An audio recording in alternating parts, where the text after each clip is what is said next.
Resaka fampifanana tanora izay ihany nitsidika ny Université Andrianjata ao Fianarantsoa ao ny ministry ny postra sy ny fifandraisan-davitra ary ny teknôlôjia vaovao Andriamatoa rakoto mamonjy ny epatraika tamin'ny herinandro iny izy ireny manokana tamin'izany moa ireo mpianatra sy ireo tanora miovana ao anivon'ny sekolim-pirenena Amsana sy mampianatra ny informatika.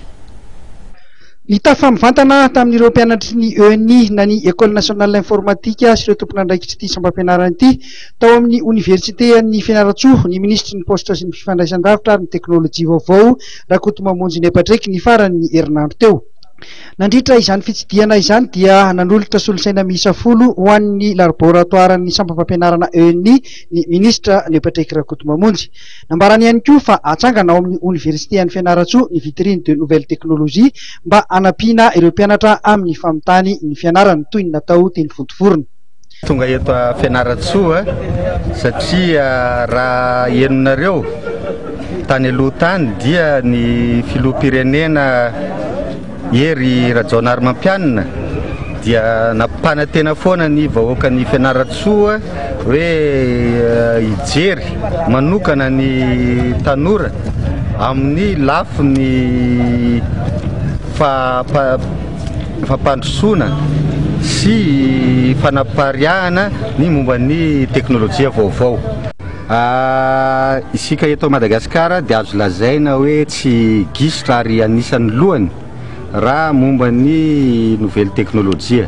fa fantatratsika fa mbola osaosa ny farim-piainany malagasy dia zay zany no mahatonga anay mifanantona amin'ny toeram-pampianarana toy itony anampy sahady aty fotony ny ankizy zay mianatra amin'ny io école io ary tsara ho marihana fa na ny sélection fidirana amin'io ENI zany dia tena anisan'ny faran'ny sarotra indrindra ka dia rehefa mivoaka ihany koa ny mpianatra dia ny ingénieur malagasy dia reharehantsika satria raisiko ohatra fotsiny any Maurice dia mihoatra ny 500 isan-jatony ny ingénieur any dia avy aty Madagasikara daholo.